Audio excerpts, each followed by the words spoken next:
kami dari kelompok 10 kelas 3PA04 akan memberikan video edukasi mata kuliah psikologi abnormal mengenai pedofilia.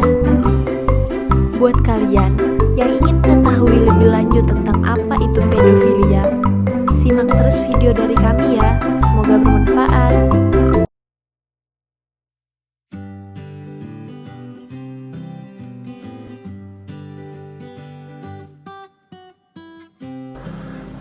Assalamualaikum warahmatullahi wabarakatuh. Pedofilia. Mungkin di telinga kalian tidak asing dengan kata pedofilia. Apa sih pedofilia itu? Nah, atau apa sih gangguan pedofilia itu? Gangguan pedofilia adalah gangguan yang ditandai dengan ketertarikan seksual orang dewasa terhadap anak kecil. Anak kecil yang dimaksud adalah anak yang belum memasuki pubertas atau di bawah usia 13 tahun. Menurut DSM, pedofilia didiagnosis ketika orang dewasa memperoleh kepuasan seksual melalui kontak seksual dengan anak-anak pubertas atau ketika mereka mengalami keinginan yang berulang, intens, dan menyedihkan untuk kontak seksual dengan anak-anak pubertas. Kalau misalkan ada pertanyaan, kekerasan seksual pada anak-anak merupakan pedofilia nggak sih? Tidak semua pedofilia melakukan pelecehan pada anak, dan tidak semua orang-orang yang melakukan kekerasan seksual pada anak-anak merupakan pedofil.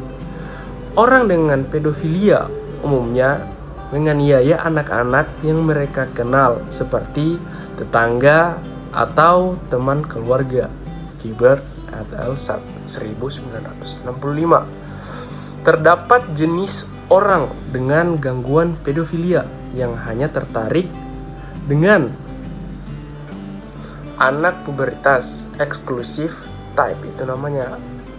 Akan tetapi ada juga orang dengan pedofilia yang bisa tertarik kepada orang dewasa, yaitu non-exclusive type. Menurut Diagnostic and Statistic Manual of Mental Disorder 5 atau bisa disebut dengan DSM-5, sebuah panduan di diagnosis gangguan mental, belum ada angka pasti jumlah individu yang mengalami gangguan ini, akan tetapi perkiraannya paling tinggi terdapat 3% sampai 5%, dan populasi pria mengalami gangguan ini. Pada wanita, angkanya lebih sulit diprediksi, namun diperkirakan lebih sedikit dari pria. Sekian penjelasan saya, selanjutnya akan dijelaskan oleh teman saya yaitu Kansa. Silakan Kansa.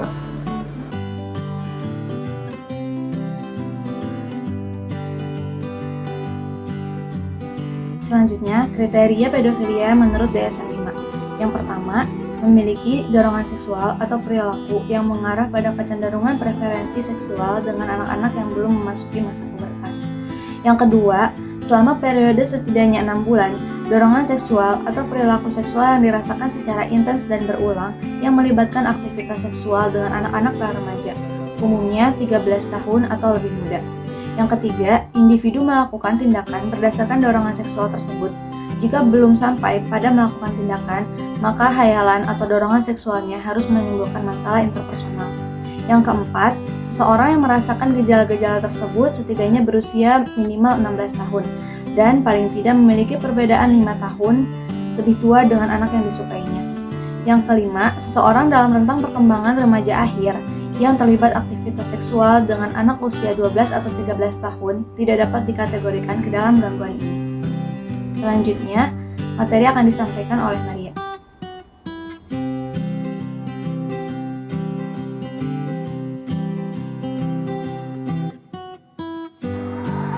Selanjutnya, ciri umum dari pengidap pedofilia yang perlu diketahui. Cenderung suka menyendiri atau introvert, terlalu obsesif pada anak-anak, memiliki cacat fisik khusus dan bertangan kidal. Yang terakhir, senang merayu anak-anak. Penyebab pedofilia. Heriono menyatakan penyebab seseorang menjadi pedofil karena memiliki trauma masa lalu, kurangnya kemampuan bersosialisasi, merasa harga diri rendah, dan faktor ekonomi.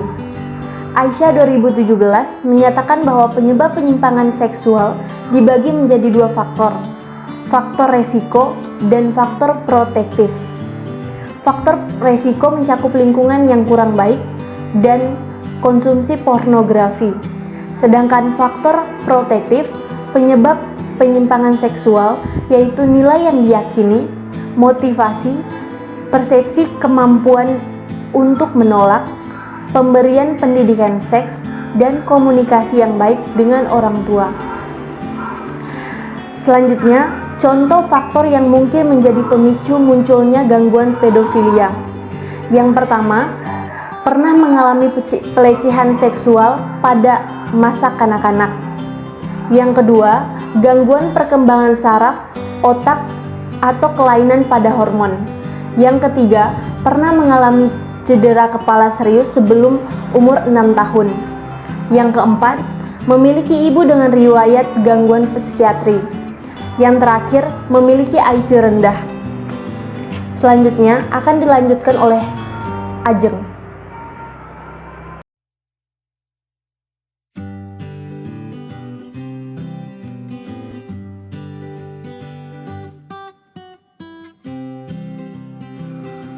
Terima kasih Maria. Selanjutnya, faktor risiko dan prognostik.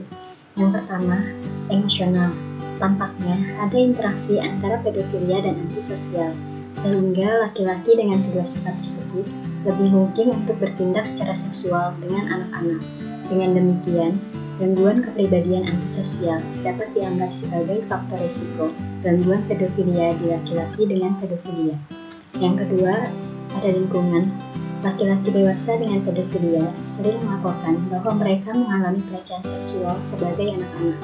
Tidak jelas apakah korelasi ini mencerminkan pengaruh kausal dari pelecehan seksual masa kanak-kanak pada pedofilia dewasa. Yang terakhir ada genetik dan fisiologis. Karena pedofilia adalah kondisi yang diperlukan untuk gangguan pedofilia, faktor apapun yang meningkatkan kemungkinan pedofilia juga meningkatkan risiko gangguan pedofilia. Ada beberapa bukti bahwa gangguan perkembangan saraf dalam rahim meningkatkan kemungkinan berkembangnya dengan pedofilia. Selanjutnya, ada juga cara untuk menangani penderita pedofilia. Yang pertama dengan farmakoterapi. Farmakoterapi adalah pemberian obat seperti antiandrogen yang dapat membantu menurunkan dorongan seksual seseorang dengan pedofilia. Pemberian obat-obatan yang mengatur jumlah hormon juga dapat digunakan untuk menurunkan dorongan seksual. Penurunan dorongan seksual tidak dapat menghilangkan gangguan pedofilia, namun dapat mengurangi intensitas seseorang mengalami khayalan dan aktivitas sosial.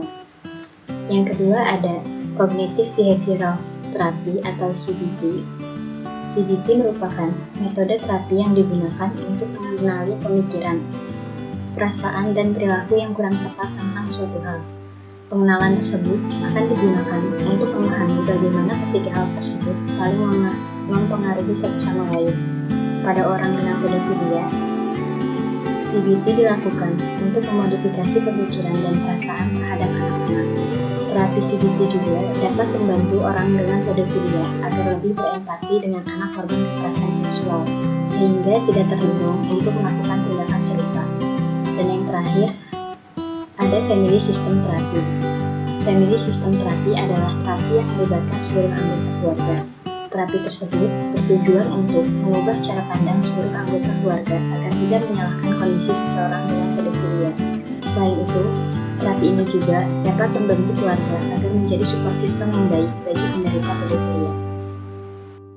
Oke guys, sekian presentasi dari kelompok kami ya. Semoga video kami bermanfaat untuk kalian. Sekian, wassalamualaikum warahmatullahi wabarakatuh. Fill me out with your smile. Now the sunshine brings the light. Fill me out with a flame. I will let you in this.